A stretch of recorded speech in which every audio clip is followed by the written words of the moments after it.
క్రైస్తవ సమాజానికి ముఖ్యంగా అనుమానాస్పద మృతిగా ఎఫ్ఐఆర్ ఫైల్ చేయమని మేము కోరడం జరిగింది. నాయకులందరూ అదే కోరడం జరిగింది. అనుమానాస్పద మృతిగా ఎఫ్ఐఆర్ ఫైల్ చేశారు.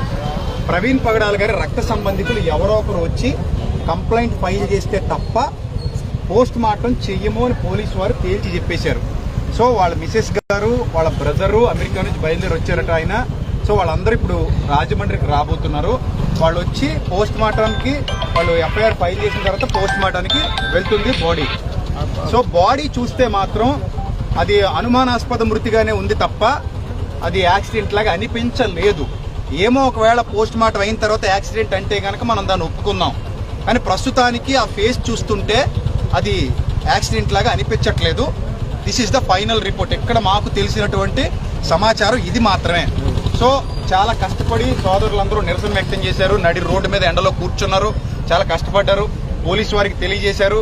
అలాగే ఏబిఎన్ వారు వచ్చారు, TV9 వారు వచ్చారు, RTV వారు వచ్చారు.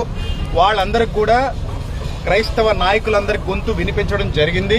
వాళ్ళు ఏ మేరకు మీడియాలో మరి క్రైస్తవ్యానికి సపోర్ట్ చేస్తారో ప్రస్తుతానికి తెలీదు. వాళ్ళు సంపూర్ణంగా చేస్తారని నేను కూడా ఆశిస్తున్నాను, మేమందరం ఆశిస్తున్నాం. రైట్. ఇక క్రైస్తవ సమాజానికి ఇచ్చే చివరి పిలుపు ఏంటంటే, ప్రస్తుతానికి క్రిస్టియానిటీలో దాడులు జరగడం, ఎవరు పడితే వాళ్ళు నోటుకొచ్చినట్టు క్రైస్తవ్యం మీద మాట్లాడడం జరుగుతుంది. సో మనందరం ఐక్యంగా ఉండాలి. ఇలాంటి సంఘటనలు పునరావృతం కాకుండా మనందరం మన ఐక్యతను చాటి చెప్పాలి. రెండో పాయింట్ ఏంటంటే, ఒకవేళ ఈరోజు పొద్దున వచ్చినటువంటి న్యూస్ ఏంటంటే, ఒక మతోన్మాది తన ఛానల్లో పోస్ట్ పెట్టేటట ఎవరు చంపేశారో అని. సో అతడు ఎంత దౌర్భాగ్యంగా, దుర్మార్గంగా క్రైస్తవ్యం మీద అవాకులు చవాకులు పేలుతూ, సినిమాలు తీస్తూ, పుస్తకాలు రాస్తూ నేటికి ఎంత బాధ పెట్టాడో మనందరికీ తెలుసు. ఆ స్క్రీన్ షాట్ బయటకు వచ్చిన తర్వాత క్రైస్తవ నాయకులందరూ కలిసి దాని మీద ఎఫ్ఐఆర్ ఫైల్ చేయబోతున్నాం. ఇది పచ్చి నిజం, ఇది జరిగి తీరుతుంది.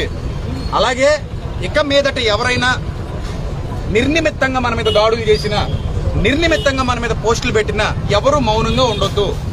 దయచేసి నాయకులతో కలవండి, చాలు. ఇక మీరు ఏం చేయక్కర్లేదు.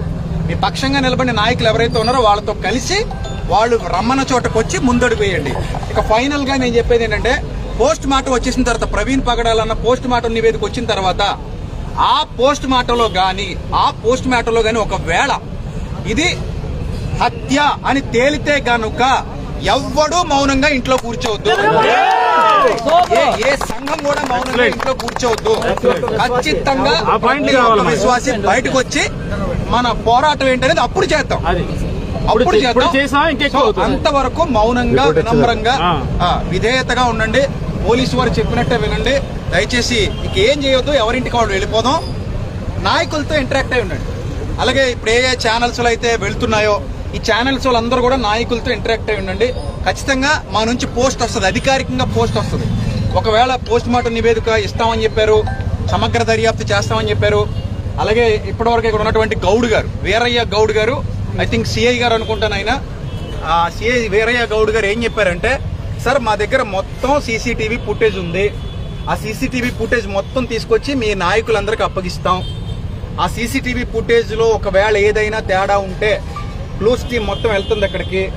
అంత క్లియర్ చేసిన తర్వాత మీకు పూర్తి న్యాయం చేశాకనే మేము విశ్రమిస్తామని చెప్పారు ఆయన.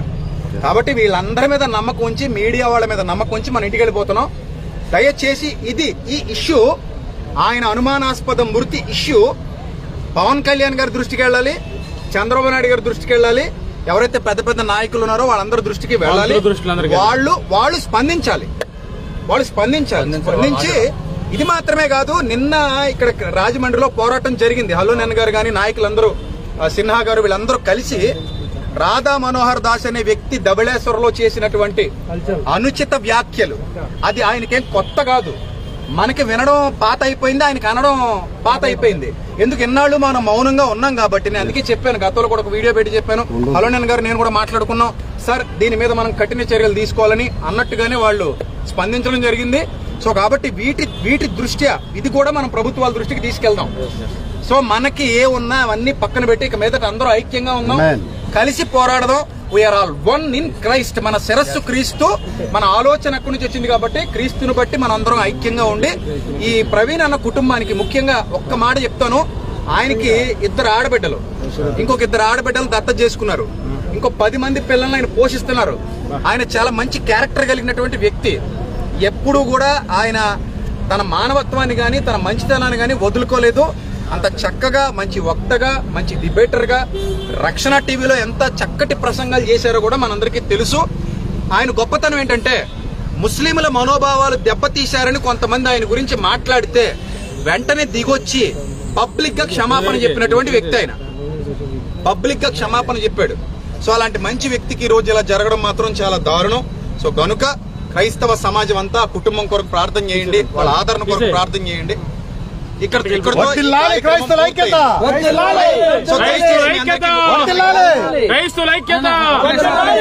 ఐక్యత ఆఖరి వరకు ఉండాలి. ఇదే ఐక్యత ఆఖరి వరకు ఉండాలి. ఇదే ఐక్యత ఆఖరి వరకు ఉండాలి.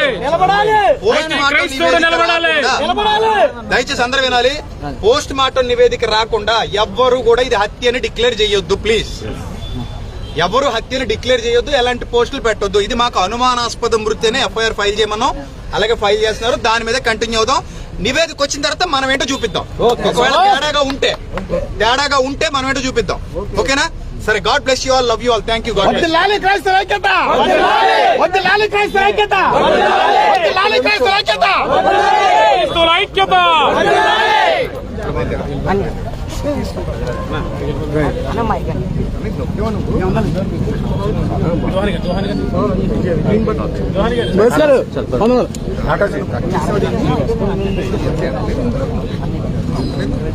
అన్నీ మీకు అడగలండి. నాకు అన్ని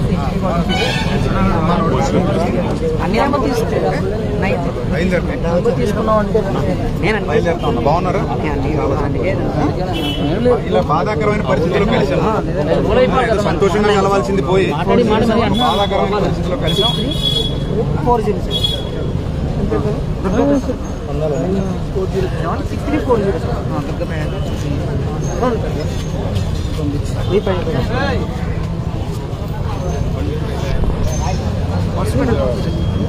అవుతుంది. అదే